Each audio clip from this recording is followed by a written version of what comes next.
Ustaz, bolehkah mengucapkan niat ketika mau sholat atau wudhu seperti nawaitu? Ini sudah pernah saya jelaskan teman-teman sekalian. Kalau kita kembali kepada hadis Nabi SAW, maka belum pernah ada pengucapan lafaz. Tidak pernah ada satupun hadis Nabi SAW yang berbunyi nawaitu shoma ghadin, usolli fardhu salatid duhur, nawaitul wudu.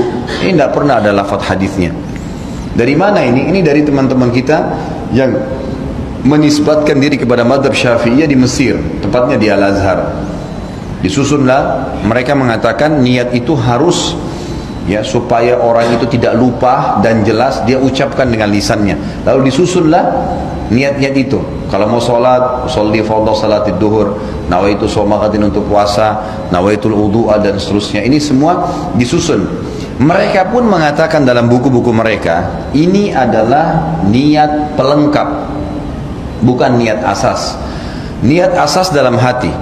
Kalau ada seseorang mengucapkan dengan lisannya nawaitu shoma ghadin usolli fardhu salatid duhur, tapi hatinya enggak niat sholat, enggak diterima.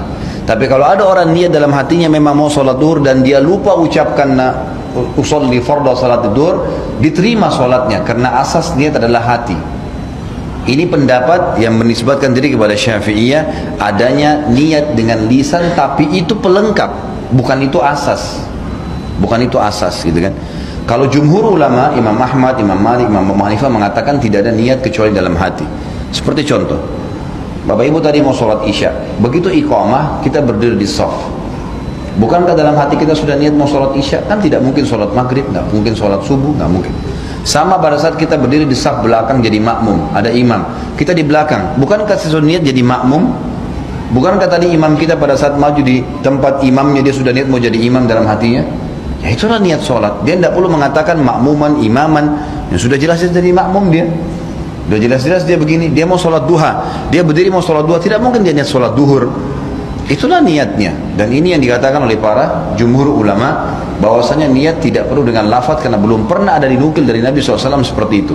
Satu-satunya yang disebutkan dan didengarkan oleh para sahabat itu adalah waktu Nabi SAW menyebutkan niat haji dan umrohnya. Itu pun ada sebagian ulama yang mengatakan itu bukan niatnya, itu termasuk dalam talbiyahnya. Dia bilang mengatakan labbaik Allahumma umratan.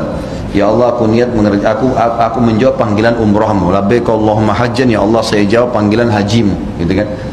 Jadi Allahu alam, yang saya melihat pribadi, saya melihat dari apa yang telah dituliskan para ulama ini, kita kembali kepada jumhur ulama yang mengatakan tidak ada lafaz niat, karena dalam pemahaman pun ini bukan dari Imam Syafi'i ya, dari pengikut Imam Syafi'i yang datang setelahnya ya. Karena Al-Azhar ini ada jauh setelah Imam Syafi'i, jauh. Imam Syafi'i tahun berapa? Tahun 204 meninggal dunia, gitu kan. Sementara Al-Azhar ini ada tahun berapa gitu ya. Jadi sudah jauh. Makanya datang pengikut-pengikut yang menisbatkan diri lalu kemudian memasukkan dalam sebuah madhab. Allahu alam.